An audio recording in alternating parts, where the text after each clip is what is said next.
नई संसद से सनातन को मिटाने की साजिश क्यों? राजदंड सेंगोल से विपक्ष को दिक्कत क्यों? संसद की चौखट से तमिल संस्कृति का तिरस्कार क्यों? सच क्या है, बता रहे हैं पीआईएल मैन अश्विनी उपाध्याय। देखिए सिर्फ धर्म ज्ञान पर। नमस्कार, धर्म ज्ञान के दर्शकों का स्वागत है। मैं हूं आपके साथ कविता राणा और इसी पॉडकास्ट में हमारे साथ मौजूद हैं सुप्रीम कोर्ट के अधिवक्ता और PIL man Ashwini Upadhyay sir ji. Sir, सबसे पहले तो आपका स्वागत है। अब जो कि देखिए, नई संसद से 18वीं लोकसभा का आगाज हो चुका है। सबसे दिलचस्प बात ये कि राष्ट्रपति के अभिभाषण के दौरान जब राष्ट्रपति द्रौपदी मुर्मू संसद आई तो उनके स्वागत में सेंगोल को शामिल किया गया। सेंगोल यानी कि राजदंड को।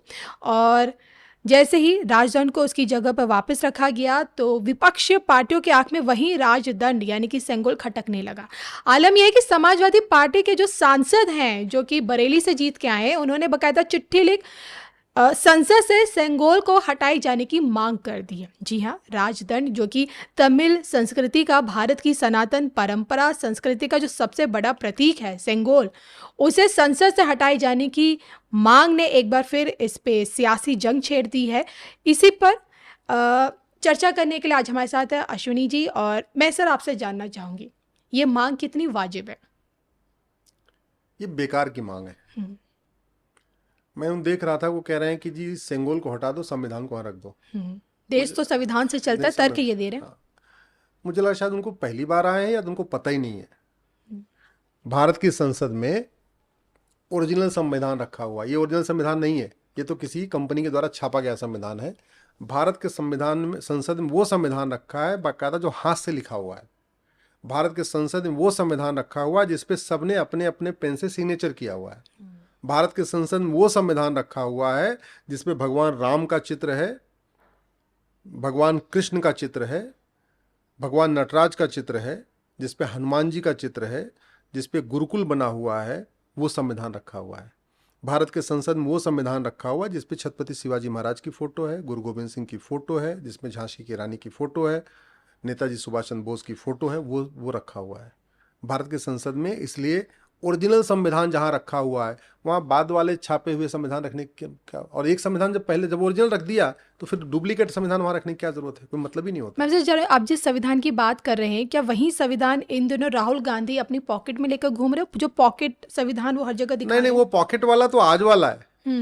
ये लोग असली संविधान की तो बात ही नहीं करते। असली संविधान की अगर बात करें तो इनका सेकुलरिज्म एकदम तार हो जाएगा। असली संविधान में सारे देवी देवताओं की फोटो है, इसलिए उसकी बात कभी नहीं करते हैं। असली संविधान की कभी चर्चा ही नहीं करते लोग। तो सेंगोल है क्या, समझिए आप। सेंगोल एक राजदंड है जी। इसके पीछे सोच क्या है? आपका चैनल चूंकि धर्म ज्ञान है इसलिए मैं आपको बता रहा हूं। हम लोग किसी भी शुभ काम में शुरुआत में या अंत में 4 वाक्य बोलते हैं। धर्म की जय हो, अधर्म का नाश हो, प्राणियों में सद्भावना हो, विश्व का कल्याण हो। ये चारों वाक्य हमारी संस्कृति के हिस्सा है और पूरे देश में बोला जाता है। इवन साउथ में जहां लोग थोड़ी हिंदी कम है ना, मैंने देखा तमिलनाडु, केरल, कर्नाटक, आंध्रा, तेलंगाना में भी लोग जितने शुभ काम होंगे उसके अंत में बोलेंगे धर्म की जय हो, अधर्म का नाश हो, प्राणियों में सद्भावना हो, विश्व का कल्याण हो। इस चारों में क्या है? ये चारों कनेक्टेड है। ये चारों अलग अलग सेंटेंस नहीं है। जैसे धर्म की जय होगी तभी अधर्म का नाश होगा जी, और अधर्म का नाश होगा तभी धर्म की जय होगी। धर्म की जय होगी, अधर्म का नाश होगा, तभी प्राणियों में सद्भावना होगी। और जब तीनों हो जाएगा, धर्म की जय भी हुई, अधर्म का नाश हुआ, प्राणियों में सद्भावना हो गई, तब विश्व का कल्याण होगा जी। ये सेंगोल अधर्म के नाश का प्रतीक है। ये सेंगोल धर्म के जय का प्रतीक है। ये सेंगोल रखा जाता है। अब हम पूरी तरीके से स्वतंत्र हैं, दूसरों की कोई व्यवस्था नहीं है, हम गुलाम नहीं हैं, हम स्वतंत्र हैं, हमने विजय प्राप्त कर लिया। ये सेंगोल इसलिए रखा गया है कि हमने अंग्रेजों पे विजय प्राप्त कर लिया जी। अब अंग्रेजों के हम गुलाम नहीं हैं, अब हमारी अपनी व्यवस्था है। ये सेंगोल उसका प्रतीक है। ये सेंगोल इसका प्रतीक है कि अगर आप धर्म के रास्ते पे नहीं चलोगे, अधर्म के रास्ते पे चलोगे, आपको दंड मिलेगा। ये राजदंड है। और जब धर्म की जय होगी, अधर्म का नाश होगा, तो प्राणियों में सद्भावना होगी जी, तो भारत का भी कल्याण होगा। ये उसका प्रतीक है। लेकिन इन लोगों को पता नहीं। अच्छा, ये लोग जो लोग सेंगोल का विरोध करते हैं, मैं इनसे पूछना चाहता हूं, अगर आपको सेंगोल तो पहली बात हमारी संस्कृति का हिस्सा है, आप उसका विरोध कर रहे हो, आप गुलामी के नामों का क्यों नहीं विरोध करते?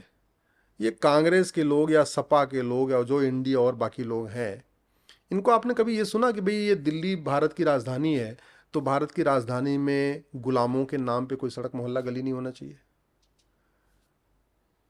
समाजवादी पार्टी तो अखिलेश यादव अपने आप को यदुवंशी कहते हैं, कहते हैं हम तो भगवान कृष्ण के वंशज हैं। जी। तो मैं अखिलेश यादव को बताना चाहता हूं, भगवान कृष्ण के आदेश से ही युधिष्ठिर ने खांडव प्रस्थ को इंद्रप्रस्थ बनाया था, जिसको अब दिल्ली कहते हैं। ये जो वर्तमान दिल्ली है, ये किसी गजनी गोरी के द्वारा बनाई गई नहीं है, ये भगवान युधिष्ठिर के द्वारा बनाई गई है और भगवान कृष्ण के आदेश से बनाई गई है। बलराम जी ने भी यहाँ पे अपना हल चलाया था इसी दिल्ली में। यहाँ ये बहुत खांडव प्रस्थ था, जंगल था, इसको बनाया। तो मैं अखिलेश यादव और कांग्रेस के लोगों को बताना चाहता हूँ कि फिर तो इस दिल्ली में Babar road, Humayun road, Tughlaq road, Ghazni road क्यों होना चाहिए? लोधी रोड क्यों होना चाहिए? शाहजहां रोड क्यों होनी चाहिए? जो आक्रांताओं के नाम पे रखे गए क्यों रखे हुए हैं? कायदे से दिल्ली में तो युधिष्ठिर रोड होना चाहिए, भीम रोड होना चाहिए, नकुल रोड होना चाहिए, सहदेव रोड होना चाहिए, कृष्ण रोड होना चाहिए, बलराम रोड होना चाहिए, सुभद्रा रोड होना चाहिए, ठीक है, वासुदेव रोड होनी चाहिए जी। कुंती रोड होना चाहिए, माद्री रोड होना चाहिए। ये वसी दरिंदों के नाम पे। लेकिन ये कभी भी इंडिया अलायंस के लोग, कांग्रेस वाले और सपा वाले, कभी गुलामी के नामों का विरोध नहीं करते, कभी ये गुलामी के निशान का विरोध नहीं करते। ये सेंगोल तो भारत की संस्कृति का प्रतीक है, ये गुलामी का नहीं है। हाँ, गुलामी के यहाँ दिल्ली में बहुत सारे निशान हैं, उसका कभी विरोध नहीं करेंगे। सेंगोल का विरोध करेंगे, क्यों? क्योंकि भारत की संस्कृति का प्रतीक है। कभी भी ये कांग्रेस, सपा और जो इंडिया अलायंस के बाकी लोग हैं, ये गुलामी की कुरीतियों का विरोध नहीं करते, गुलामी की कुप्रथाओं का विरोध नहीं करते। कभी भी कांग्रेस के लोग और ये इंडिया अलायंस के लोग, सपा के लोग कभी नहीं कहते गुलामी की पुलिस व्यवस्था बदलो, गुलामी की न्यायिक व्यवस्था बदलो, गुलामी की प्रशासनिक व्यवस्था बदलो, ठीक है, गुलामी की टैक्स व्यवस्था बदलो, गुलामी की व्यापार व्यवस्था बदलो। इसका कभी बात नहीं करेंगे। जो भारत का संस्कृति जिससे मजबूत हो उसका विरोध करते हैं। इसलिए कई बार तो मुझे लगता है कि ये पता नहीं क्या इनके मन में चल कहाँ रहा है, इनकी सोच कैसी है, इसके पीछे क्या विदेशी शक्तियां हैं, कौन लोग हैं जो इनको ऐसी ऐसी चीजों का विरोध करने के लिए इनको उत्साहित करते हैं जिससे भारत की संस्कृति मजबूत होती है। ये लोग जय फिलिस्तीन का विरोध नहीं करते, लेकिन जब संसद में जय हिंदू राष्ट्र बोला गया तो उस पर इन्होंने बोला कि एंटी कॉन्स्टिट्यूशन है। ये मेरे को आप समझाइए। मुझे समझ में नहीं आता ये लोग हिंदू शब्द से इतनी नफरत क्यों करते हैं। क्या ये खुद हिंदू नहीं है? पहली बात तो सुप्रीम कोर्ट में एक बहुत बड़ी सुनवाई हुई, राम जेठमलानी जी उस केस को बहस किया और सुप्रीम कोर्ट ने कहा Hinduism is a way of life. और सच्चाई यह है कि हिंदुज्म जो है ये ह्यूमैनिटी को प्रमोट करता है। हिंदुज्म जोड़ता है, तोड़ता नहीं है जी। आप पूजा करो तो भी हिंदू करो, हिंदू ना करो तो भी, आप आस्तिक हो तो भी हिंदू, नास्तिक हो तो भी हिंदू, गणेश जी की पूजा करो तो भी हिंदू, हनुमान जी की करो तो भी हिंदू, शैव हो तो भी हिंदू, शाक्त हो तो भी हिंदू, वैष्णव हो तो भी हिंदू। आप कैसे भी करके रहो, सुबह 5 बजे उठ के पूजा करो तो भी हिंदू, एक बार पूजा करो तो भी हिंदू, 2 बार करो तो भी हिंदू, 3 बार करो तो भी हिंदू, ना करो तो भी हिंदू, व्रत रखो तो भी हिंदू, नहीं व्रत रखो तो भी हिंदू, होली दिवाली मनाओ तो भी हिंदू, ना मनाओ तो भी हिंदू। हिंदुज्म वो जोड़ता है, वो ये नहीं कह रहा कि भैया ये फिक्स फार्मूला है, आपको 5 बार ये करना है, ऐसे करना, टोपी ऐसी लगानी है, तिलक लगाना, आप तिलक लगाओ तो भी हिंदू, ना लगाओ तो भी हिंदू जी।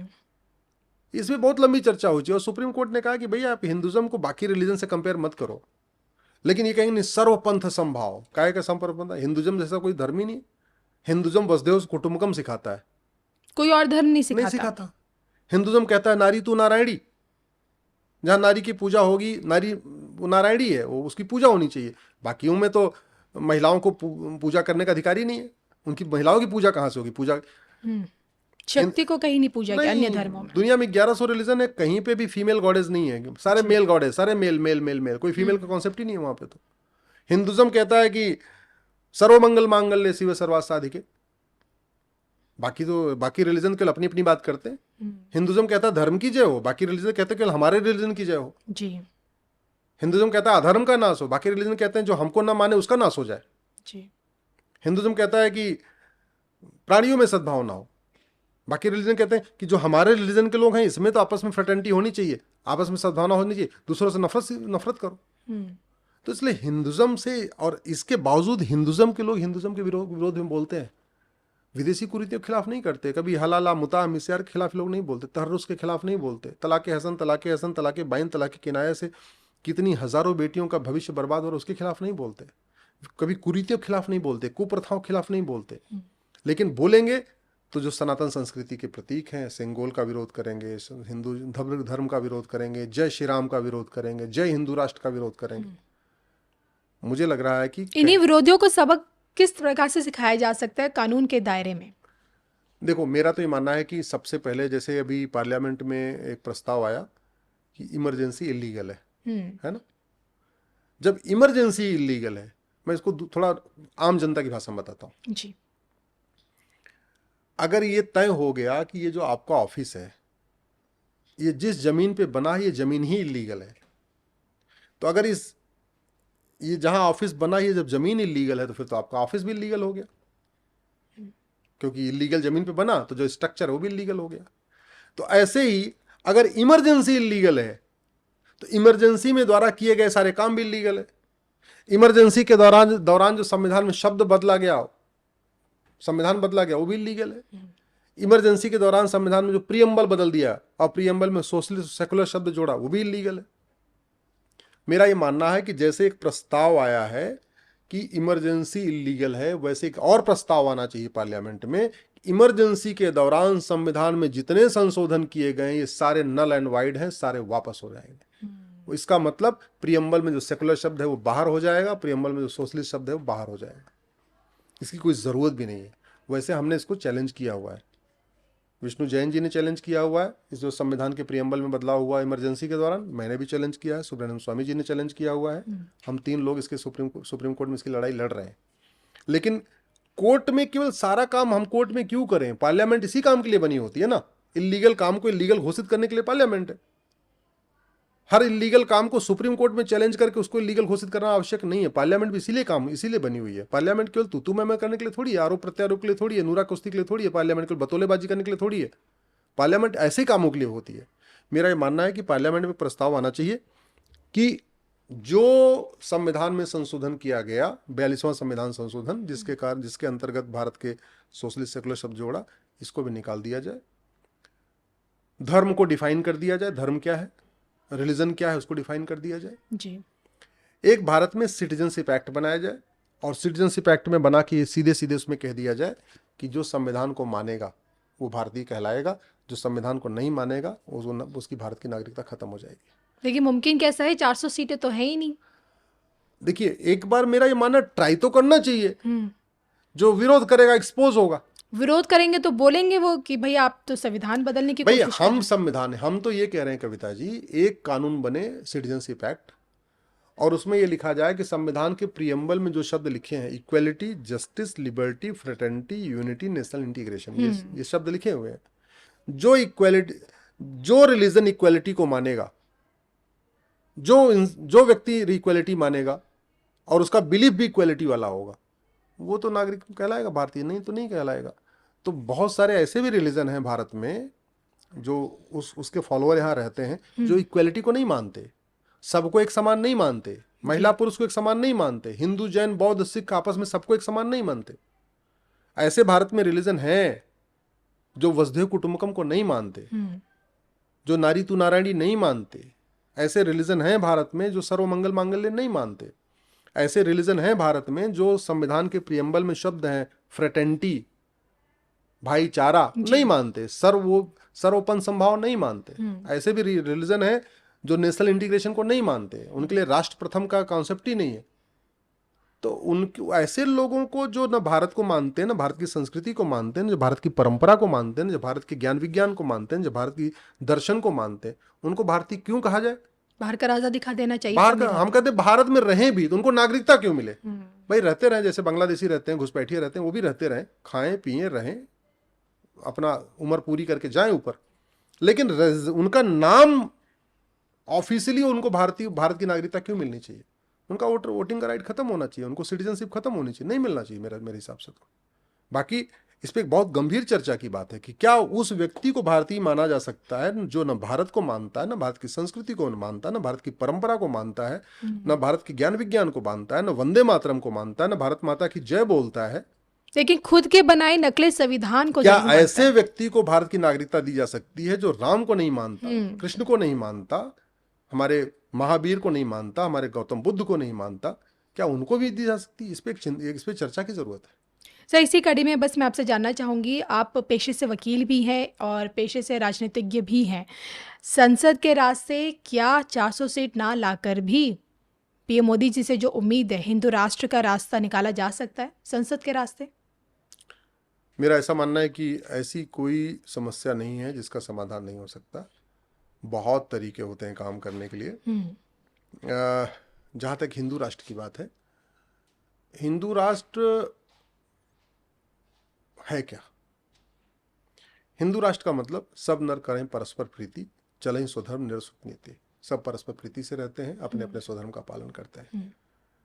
हिंदू राष्ट्र का मतलब जो रामचरितमानस में तो गोसाई तुलसीदास जी ने लिखा है, नहीं दरिद्र को दुखी न दीना, नहीं कोई अबुध न लक्षण हीना। सब कोई दरिद्र नहीं है, कोई दुखी नहीं है, कोई अबुध नहीं है, अज्ञानी नहीं है, सब पढ़े लिखे लोग हैं जी। हिंदू राष्ट्र का मतलब अल्प मृत्यु नहीं कौनो पीरा, सब सुंदर सब बिरु शरीरा। किसी को अल्प मृत्यु नहीं है, किसी को कुपोषण नहीं है, सबको आराम से। तो इन सब के लिए ऐसा नहीं होगा कि संविधान में आप एक हिंदू शब्द जोड़ देंगे, हिंदू राष्ट्र सब ठीक हो जाएगा। नहीं, आपको बहुत कानून बनाना पड़ेगा। हिंदू राष्ट्र घोषित करते ही मिलावटखोरी नहीं बंद हो जाएगी।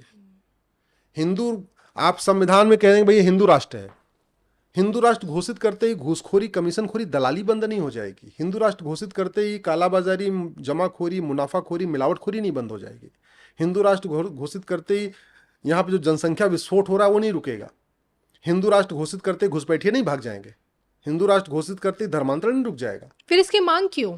मैं कई बार कह चुका हूं, आप सबसे पहले जैसे कोई घर बनता है तो क्या सीधे उसकी छत पड़ती है क्या, या सीधे लोग उसमें रहना शुरू कर देते हैं? पहले फाउंडेशन पड़ती है, नींव पड़ती है, स्ट्रक्चर बनता है, कॉलम बनते हैं, दीवालों की चिनाई होती है, छत पड़ती है, बिजली के तार फैलाए जाते हैं, प्लास्टर होता है, पेंटिंग होती है, तब तो बनता है।